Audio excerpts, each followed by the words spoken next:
আসসালামু আলাইকুম বন্ধুরা, সবাইকে ওয়েলকাম জানাচ্ছি গার্ডেনিং উইথ সুমন ইউটিউব চ্যানেলের নতুন একটি ভিডিওতে। আশা করি সবাই ভালো আছেন এবং সুস্থ আছেন। প্রতি সপ্তাহের মতো আজকেও আমরা আপনাদের কমেন্টের কিছু কোশ্চেন এবং অ্যান্সার নিয়ে আলোচনা করব। সো চলুন মূল ভিডিওতে চলে যাওয়া যাক। প্রথমে একজন কমেন্ট করেছেন, বেগুন গাছের চারা আসলে কখন লাগাতে হয় বা কখন লাগালে সবচাইতে ভালো হয়। বাংলাদেশের পার্সপেক্টিভে আমি যদি বলি, বর্ষাকালে বেগুন গাছের চারা না লাগানোই ভালো, বিশেষ করে এই অগাস্ট মাসে। বাংলা মাসের কথা যদি বলি, আশ্বিন এবং কার্তিক মাস, যেটা হলো সেপ্টেম্বরের মাঝামাঝি থেকে শুরু করে অক্টোবর বা নভেম্বর পর্যন্ত, এই সময়টা ছাদ বাগানে বেগুন গাছ লাগানোর জন্য সবচাইতে ভালো।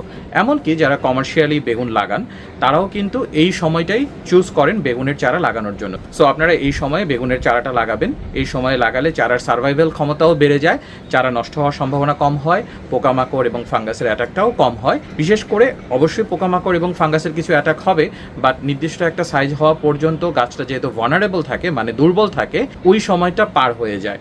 তাই গাছটা বেশি ভালো রেজাল্ট আমাদেরকে দিতে পারে। অনেক ধন্যবাদ আপনার কমেন্টের জন্য। বন্ধুরা, কিছুদিন আগে আমি আমার চ্যানেলে একটি ভিডিও আপলোড করেছিলাম, যেখানে আমি আপনাদেরকে দেখিয়েছিলাম ঘরোয়া পদ্ধতিতে কিভাবে আপনারা আপনাদের ছাদ বাগানের মাটি পরীক্ষা করতে পারেন, বিশেষ করে মাটির পিএইচটা পরীক্ষা করতে পারেন। ওইখানে আমি বলেছিলাম ব্যাটারির ব্যবহার করা পানি বা ডিস্টিল ওয়াটার সবচাইতে ভালো, না হলে মিনারেল ওয়াটার ব্যবহার করার জন্য। সেখানে একজন কমেন্ট করেছেন, বৃষ্টির পানি কি এই পরীক্ষা করার কাজে ব্যবহার করা যাবে কি না। না, বৃষ্টির পানি ব্যবহার করা যাবে না, কারণ বৃষ্টির পানিটা কিছুটা অ্যাসিডিক। সেখানে পিএইচ এর লেভেলটা সাথে নিচে থাকে, মানে অ্যাসিডের মতন থাকে। ওইটা ব্যবহার করলে রেজাল্ট ভুল আসার সম্ভাবনা থাকে, তাই বৃষ্টির পানি ব্যবহার করবেন না। অনেক ধন্যবাদ আপনার কমেন্টের জন্য। আমি সরি বলে নিচ্ছি, আজকে প্রচণ্ড বাতাস ছাদে, এই কারণে বাতাসের কিছুটা নয়েজ পাওয়া যেতে পারে। আমি সাধারণত র ভিডিওই আপলোড করার চেষ্টা করি, খুব একটা বেশি এডিটিং করি না, তাই আমি আপনাদেরকে আবারও সরি বলে নিচ্ছি। এরপর একজন কমেন্ট করেছেন, আমার ছাদে 5টি আম গাছ আছে, প্রতিটির পাতা পুড়ে যাচ্ছে, কি করতে পারি জানাবেন। এই টপিকটা নিয়ে আপনাদের প্রচুর কমেন্ট আসে। অলরেডি আমি অনেক ভিডিও তৈরি করেছি, প্রতি মাসে একবার করে মিনিমাম এই বিষয়ে কথা বলা হয়। পাতা পোড়ার সমস্যাটা বিভিন্ন কারণে হতে পারে। আপনার শেকড়ের সমস্যা হতে পারে, যথেষ্ট পরিমাণ পানি আপটেক করতে পারছে না গাছ, আপনার শেকড়ে ফাঙ্গাসের সমস্যা হতে পারে, অথবা আপনার সার বেশি দেওয়া হয়ে যায় যদি গাছের উপরে স্ট্রেস পড়ে, অতিরিক্ত গরম বা রোদের কারণেও হতে পারে। আবার গাছের উপরি ভাগে পাতাতেও কিন্তু ফাঙ্গাসের অ্যাটাকের কারণে এই পোড়া সমস্যা হতে পারে। যদি উপরের ভাগে হয়, আপনারা ট্রাই করে দেখতে পারেন কপার অক্সিক্লোরাইড গাছে স্প্রে করার জন্য। যে পাতাগুলো নষ্ট হয়েছে সেগুলো ঠিক হবে না, নতুন করে আর পাতা এই পোড়া সমস্যাটা হবে না, যেগুলো হয়েছে সেগুলো ওভাবেই থাকবে। আর অল্প কিছু পরিমাণে 10 গ্রাম পরিমাণে কার্বেন্ডাজিম গ্রুপের ছত্রাকনাশক প্লাস 25 থেকে 30 গ্রাম বা 50 গ্রাম আপনার পাত্র এবং মাটির সাইজ ভেদে নিমখোল গাছের মাটিতে মিশিয়ে দিবেন। কার্বেন্ডাজিম এবং নিমখোল দুইটাই মাটিতে মিশিয়ে দিলে শেকড়ে যদি কোনো সমস্যা থাকে সেই সমস্যাটারও সমাধান হবে। আবারও গাছের যে সমস্যা, পাতায় যে সমস্যা হয়েছে অলরেডি, ওগুলো কিন্তু ঠিক হবে না। অনেক ধন্যবাদ আপনার কমেন্টের জন্য। এরপর একজন কমেন্ট করেছেন, মালটা এবং কমলার পরিচর্যার পদ্ধতিও কি লেবুর মতোই হবে? হ্যাঁ, মালটা এবং কমলার ছাঁটাই, পরিচর্যা, সার, মাটির pH level most of the 99% ক্ষেত্রেই সিমিলার হয়। বিশেষ করে বাংলাদেশে যে ভ্যারাইটিগুলো আমরা পাই নার্সারি থেকে কিনে নিয়ে আসি, এগুলো বাংলাদেশের এগ্রিকালচার রিসার্চ ইনস্টিটিউট বাংলাদেশের পরিবেশের সাথে খাপ খাইয়ে নেওয়ার জন্য এই ভেরিয়েন্টগুলো সংকরভাবে তৈরি করেছে। এতে কিছু জিন লেমনেরও থাকে, মানে লেবুরও থাকে। সো একইভাবে আপনারা পরিচর্যা করলে ভালো ফলাফল পাবেন। বিশেষ করে বাংলাদেশে যেই মালটা বা কমলা গাছগুলো পাওয়া যায়, এখানে কিন্তু লিফ মাইনারের প্রচুর সমস্যা হয় পাতার মধ্যে। তাই নিম অয়েল প্রতি মাসে অ্যাটলিস্ট একবার আপনারা ব্যবহার চেষ্টা করুন। নিম অয়েল 5 ml পরিমাণ 1 লিটার পানির সাথে মিশিয়ে অল্প কিছু সাবান, সোপ, শ্যাম্পু বা ডিটারজেন্ট দিয়ে ভালো করে ঝাঁকিয়ে মিক্স করে গাছে স্প্রে করবেন। অবশ্যই দুপুরবেলা অনেক রোদের মধ্যে স্প্রে করবেন না, বা ওয়েদার যদি লং টাইম ধরে অনেক গরম থাকে সেই ক্ষেত্রেও এই স্প্রেটা করবেন না, কারণ নিম অয়েল গাছের পাতার উপরে একটি লেয়ার তৈরি করে, যেটা পাতা পুড়িয়ে ফেলতে পারে বা নষ্ট করে ফেলতে পারে। অনেক ধন্যবাদ আপনার কমেন্টের জন্য।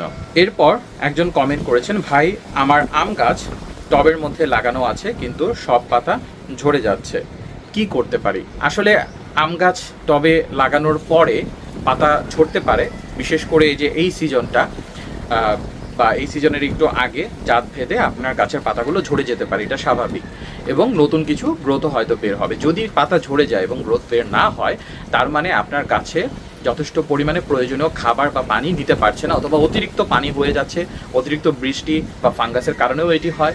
যেহেতু বলেছেন নতুন গাছ লাগানো হয়েছে টবের মধ্যে এবং এখন অগাস্ট মাস চলছে, বৃষ্টি বাদলা একটু রয়েছে, সো মোস্ট প্রবাবলি ছত্রাকের অ্যাটাক হতে পারে।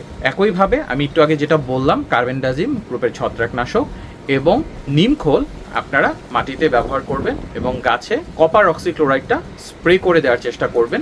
কপার অক্সিক্লোরাইড কিন্তু মানে মোটামুটি মোস্ট অফ দ্য প্রবলেমের ক্ষেত্রেই এটি বেশ ভালো কাজ করে।